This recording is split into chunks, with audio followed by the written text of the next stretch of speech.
자, HMM 살펴보도록 하겠습니다. 자, HMM이 최근에 주가가 쭉 올라 들어가는 동안에 여러 분석을 해드렸는데요. 자, 상단 들어갔다가 저 상단에 걸쳐 있는 박스에 막히고 쭉 밀려 내려오는 흐름인데요. 자, 이거 원래는 내려왔어야 되는 흐름인데 이제 판때기가 흐름이 조금 바뀌었죠. 여기서 이제 재밌는 상황을 좀 보여드리도록 하겠습니다.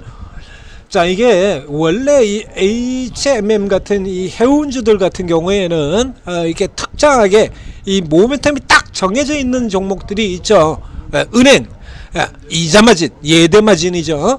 이자마진이라는 예대마진이 주가를 결정하는 은행, 기본적으로는 얘기입니다. 최근에는 이제 밸류업이라는 게 붙어가지고 이제 그게 더 중요한 역할을 내리기 때문에 기본적으로 은행 같은 경우는 예대마진이잖아요. 예대마진 축소되면 은행 실적 줄어들고 그러면 뭐 별 볼일 없어지는 거고, 예대마진 늘어나면서 은행들이 사상 최대 실적 계속해서 보이자 그 사상 최대 실적을 바탕으로 해서 결국에 밸류업이라는 것도 돈이 있어야 가능한 거 아닙니까? 돈이 없어서 맨날 적자나고 있는 회사들이 뭐 밸류업 할 수 있습니까? 지가? 뭔 돈으로? 그렇죠? 그래서 이제 정유주 같은 경우는 정제마진, 그리고 이 해운주의 경우에는 해운 운임이죠. 자, 그래서 기본적으로 해운 운임이 오르냐 마는데 근래 이 HMM의 경우는 해운 운임이 그대로 작동이 안 되는 구간이 훨씬 더 많다라는 얘기입니다. 해운임이 안 되는, 작동이 제대로 안 되는 구간이 훨씬 더 많아요. 그래서 최근 경우에도 이제 해운 쪽의 이슈보다는 다른 쪽의 이슈를 더 많이 받고 움직였었죠. 자, 지금의 흐름 자체는 이제 본연의 흐름으로 돌아 들어가는 겁니다. 자, 컨테이너 운임 지수 보도록 하겠습니다. 자, 운임 지수가요 지금 미친 듯이 오르고 있습니다. 이렇게. 자, 이게 저쪽에 보시게 되면요, 저쪽에 자, 이게 해운 운임이 급격하게 올라갈 때가 4월 하순이에요. 4월 하순부터 시작해가지고 해운 운임이 이렇게 미친듯이 쭉쭉 계속 올라가지고 7월달까지 가서 6월 말 7월 초에 고점 찍고 그리고 계속 내려오죠. 쭉 밀려 내려왔고요. 그 다음에 이제 10월 중하순에서 시작해서 1월 초까지 얕은 반등 나오고, 그리고 박살나가지고 횡보하고 있다가 5월 9일서부터입니다. 이제 5월 9일서부터 고개에 들어가지고 올라오고, 이게 더 가보 5월 23일 최근 일주일 조금 넘는 동안에 굉장히 가파르게 튀어 들어가죠. 쭉쭉 튀어 들어가요. 이런 흐름들이 나타나고 있습니다. 근데 이 주가 자체가, 주가에 보시면요, 그러니까 이게 실리콘2의 해운 운임을 이슈로 피크아웃을 외친 게 얼마나 황당한 소리냐 이거. 실리콘2의 이 하락이요, 진짜 웃기지 않습니까? 그래서 실리콘2 때 이때도 설명을 드렸었죠. 자, 지금 다시 고가 코앞에 두고 있는 이 실리콘2, 이 실리콘2가 중간에 이렇게 깨졌을 때 이때가 몇 월달입니까? 이 11월 달이에요. 11월 달에 아까 보셨던 것처럼 12월 달이면 고가에서 작살나고 그 다음에 살짝 반등 들어올 때 그때거든요. 해운 운임이 너무 올라가지고 피크아웃이라는 의견을 냈습니다. 실리콘2에다가 해운 운임이 너무 올라가지고 화장품주가 해운 운임이 너무 올라서 피크아웃이래. 이건 말 같지도 않은 소리라고 잡아졌죠. 근데 그때 그렇게 얘가 이렇게 잘 나가는 화장품주가 해운 운임 때문에 피크아웃이 나올 정도라고는 해운 운임이 폭등하고 있어야 되지 않습니까? 무한 폭등을 해. 그럼 얘도 올랐어야 되잖아요. 요만큼 올랐어요. 요게 다예요. 실리콘2에다가 개박살 냈던, 중간에 이런 거 해운 운임하고 아무 관련이 없죠? 그래서 이 박스 아래쪽으로만 들어오면 사면 그냥 법니다 라고 해서 표시드린 이 구간들 아닙니까? 이 아래쪽에서만 사시면 그냥 버는 거예요. 그래서 4월 말 19일서부터입니다. 그래서 해운 운임 돌 때 딱 저점을 찍었고, 그리고 고가 같은 경우 7월 3일 딱 정확하게 요 사이클의 경우는 앞선 박스, 요건 딱 해운 운임이죠. 자, 이게 기본이에요. 이게 자, 이게 기본 구조다라는 얘기입니다. 그럼 지금 이제 구조로 되돌아 들어가고 있습니다. 중간에 이제 다른 쪽이 이슈가 아니라 지금 같은 경우에는 이제 다시 돌아 들어간다는 얘기거든요. 자, 그러면 여기서 살펴보게 되면 최근에 이제 주가가 올라 들어간 게 이게 5월 12일부터예요. 안 맞죠? 그렇죠? 안 맞잖아요. 해운 운임이 꺾어져서 돌아 들어가기 시작한 건 5월 9일부터입니다. 5월 9일부터 오르기 시작했는데 5월 9일부터 주가 올리지 못하고 그냥 처헤매고 있다가 엉뚱한 이슈가 나와가지고 정책 이슈 붙으면서 주가 올라 들어갔고요. 그리고 지금 12일부터는 가파르게 곡선을 껐죠. 근데 얘 같은 경우는 지금 반대로 그 뒤로 지금 꺾여서 내려 들어갑니다. 자, 오늘에서야 이제 제대로 이슈를 받는 거야. 그래서 해운우님, 대한해운뿐만 아니라 해운우님 자체가 HMM뿐만 아니라 해운우님이 오르면서 이렇게 해운우님이 될 때는 다른 종목들까지 같이 보시면 돼요. 자, 그래서 이게 모두 똑같은 방향으로 진행된다라고 하면 이 모멘텀에서 달린다라는 얘기가 됩니다. 이게. 근데 지금 보시면 대한해운하고요, 이게 벌크선사, 이제 벌크선사들 같은 경우도 앞서 보신 것처럼, 자 보세요. 아까 HMM이 오를 때 벌크선 운임지수하고 컨테이너 운임지수 좀 다릅니다. 근데 이게 큰 폭으로 오를 때, 그래서 HMM이 운임 가지고 상승을 할 때 이게 다 똑같이 이렇게 올랐거든요. 그렇죠? 여기 대한해운도 4월에서 7월까지 이렇게 들어왔고요. 그 다음에 펜오션 같은 경우도 역시 마찬가지 동일한 구간, 4월, 5월, 6월 두 달간. 펜오션 같은 경우도 이 기간에 조금 일찍 자빠졌는데요, 이렇게 올라 들어가는 흐름 보였다는 얘기입니다. 지금 이제 저가에서 어느 정도 올라 들어왔는데 지금 흐름이 달라요.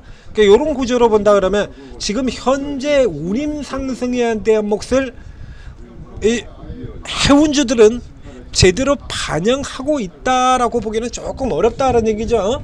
그렇게 된다 그러면 현재 유추할 수 있는 흐름은 HMM을 사고, 그리고 대한해운과 펜오션을 누르는 형태 롱숏으로 들어갈 수 있다라는 얘기가 되죠. 롱숏으로. 자, 이게 만약에 롱숏이 맞다라고 하면 고가를 넘어간다는 얘기가 되고요. 롱숏이 아니다라고 하면 뭐 그렇게 크게 들어갈 필요가 없어지게 되는 겁니다. 수급을 확인해야 되는 측면에서 일단 자, HMM 쪽으로는 지금 수급 들어오는 것을 우리가 살펴봤습니다. 자, 그러니까 HMM의 경우는 사실상 지금 HMM 역시 마찬가지로요.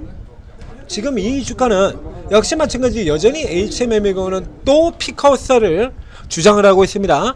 저 앞쪽에 우리가 HMM을 개인 투자자 여러분들이 흠슬라라고 부르면서 HMM을 몰두했었던 그 시기 이후 2021년부터 시작해서 현재까지도 계속 피크아웃을 주장하고 있는 업종입니다. 현대차, 기아차, 현기차와 더불어 가장 긴 기간 동안 피크아웃을 줄창 피크아웃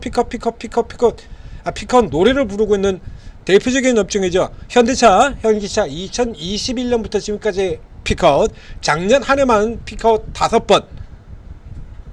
HMM 보면 여기도 똑같아요. 여기도 계속 피크아웃이에요.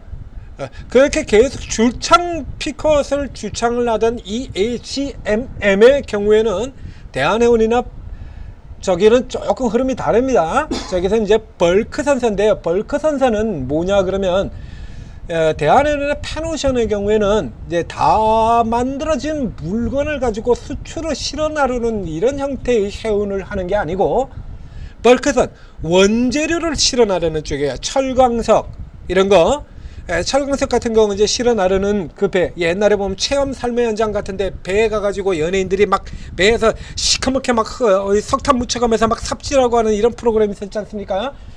그리고 이제 뉴스 같은데 보면 이제 쌀 막 이렇게 배에다가 막 갖다 볶고 그러는, 그게 벌크선사야. 그러니까 원재료라든가 이런 곡물이라든가 이런 거 주로 실어 나르는 이런 배가 이런 배야. 이렇게 되면 이게 이 제조업이 한창 강세를 보일 때 그때고 나는 거고요.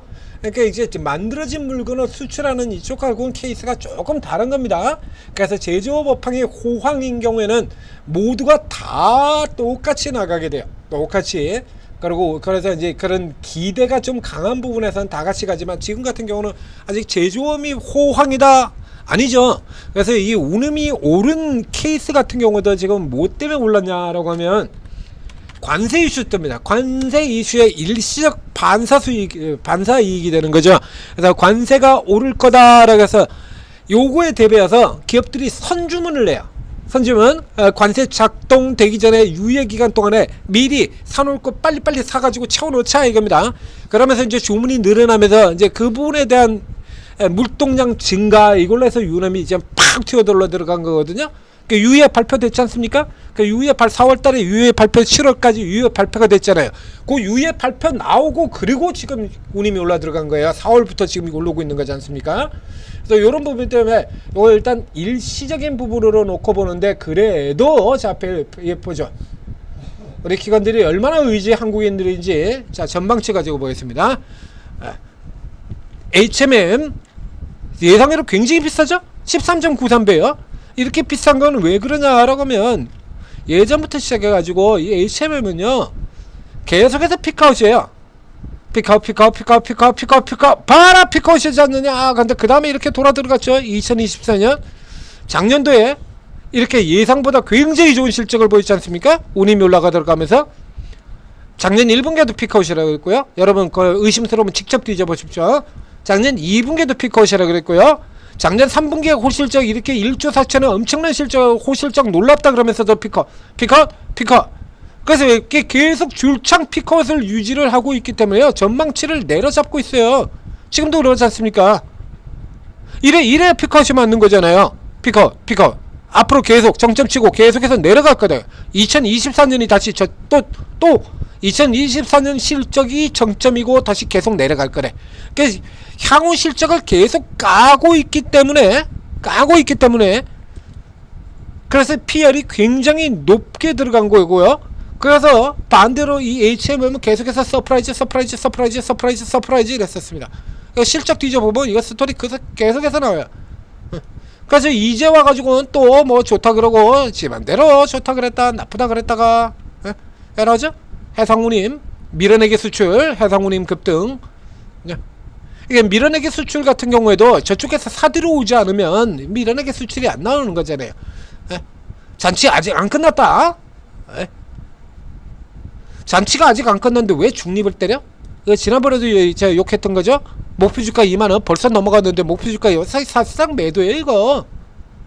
이건 매도예요. 매도. 그러니까 내용하고 지금 전혀 안 맞는 거예요. 목표주가 2만원이 되잖아요. 지금 주가 2만원 넘어있는데 2만원에 때려 팔라는 얘기죠. 이거 요거 가지고 올라 들어갔었는데 그 지금 얘네는 뭐 지금 전혀 다른 얘기를 하고 있는 거라. 그러니까 진짜로 좋을 때는 맨날 나쁘다 그러고 때려 팔고 지금 진짜로 개선이 되는 흐름에서는 또 안 좋은 소리 하고 있고요. 이러고서는 안 좋은 소리를 이렇게 들어올고 전망도 이렇게 피크아웃이라고 우기면서 까놓고는 그리고는 지들은 이러고 있습니다. 이거 진짜 재밌지 않습니까? 우리 나으리들 하는 이 나으리들 장난질들 진짜 재밌죠. 이랬습니다. 그래서 벌크선사인 대한해운임이라든가 페르션과는 별개로 뭐 그쪽 같은 경우도 좀 살아나겠습니다. 그쪽은 기본적으로 이제 중국 쪽에 못 살아나면요 어려워요. 그러나 이쪽 같은 경우는 이제 수출이 좀 회복되는 흐름을 보이게 된다 그러면 반도체를 제외할입니다. 반도체는 항공기로 수출하니까 해운사에 해당되는 게 아니고요. 일반 수출 부분이요. 그래서 여전히 마찬가지 지금부터 똑같은 뷰를 제시를 드려요. 눌릴 때 살아요. 그전에도 계속해서 눌릴 때 살아였죠. 눌릴 때 살아였고요. 지금 같은 경우는 이제 밸류에이션 조금 높여서 이 새끼들이 2만원이라 그랬으니까요. 지금 유출을해도 목표주가 2만원이라 했으니까 그럼 우리 이제 반대로 이제 2만선을 중점으로 해서 이렇게 사시면 되겠습니다. 쟤들 얘기하는 거 반대로 얘기하면 돼요. 그러니까 반대로 봐야 되는 종목들 많죠. 엔터주 같은 경우도 그랬고 여기도 그랬고. 자, 그래서 현재의 대한해운임은 그렇게 매력적이지는 않습니다. 그래서 일단은 지금 뭐 이 액면 그대로 보이는 것도 아니고요. 그렇죠? 그래서 이게 운임 올라 들어가는 거하고 주가의 흐름 자체가 지금 따로 가잖아요. 그러니까 이 해운주를 넣는데 가장 좋은 거는 운임과 주가가 같이 갈 때예요. 운임과 주가가 같이 들어갈 때, 그러니까 따로 놓을 때 이런 때 같은 경우에는 위로 따라 들어갈 필요가 없다라는 얘기죠. 그 앞서도 이제 단기 이슈라고 설명드렸었고 정책 이슈로 설명드렸었고요. 그다음에 이게 다시 밀려 내려왔다가 그래서 이게 두 가지 포인트입니다. 운임과 주가가 동일 방향으로 진행될 것, 그리고 해운주가 같이 오를 것. 그래서 요 포지션으로 보시면 될 테고요. 지금 같은 경우는 일단은 뭐 요 위에 올라가면 이제 차익 실현한다. 이런 책 개념으로 살펴보시고 요번에도 그냥 곧바로 돌파하기는 조금 어려울 것 같아요. 그리고 이제 다시 밑에 쪽에서 해운주 길게 끌고 가시는 분들은 그렇게 대응을 하시고, 더 빠르고 강력한 종목들을 원하시는 분들은 오르고로 들어오시면 되죠. 그래서 오르고에 들어오시면 그날 빼먹을 수 있는 종목들, 그리고 현저하게 저평가돼서 오늘 지금 여러 종목 나가고 있습니다. 현저하게 저평가돼서 사서 가지고만 있으면 그냥 알아서 지가 답을 만들어줄 종목들. 오늘만 해도 몇 개 나갔죠 지금? 오늘도 지금 4개 나갔거든요. 저평가죠. 오늘도 4개나 나갔습니다. 그리고 단기적으로 빨아먹을 종목들도 나가고 있고, 자, 이거 오르게 됐으면 이런 건 종류별로 다 드린다는 얘기예요. 그러니까 여러분들 뭐 투자성이 단기로 하는 투자에서 묻어두고 따답을 먹자는 쪽이건 어느 쪽이건 다 도움을 받고 수익을 낼 수 있다라는 얘기입니다. 자, 오르고 활용하셔서 최고 전문가들 도움 받으시고 지수 5천 시대 대박 내시기 바랍니다. 원금 회복, 손실 붓고 그만하시고요. 아직까지 그러고 있으면 안 되잖아요. 돈 벌어야지. 자, 오르고 들어오셔서 왕창 벌어 가십시오. 그것도 전부 평생 무료로.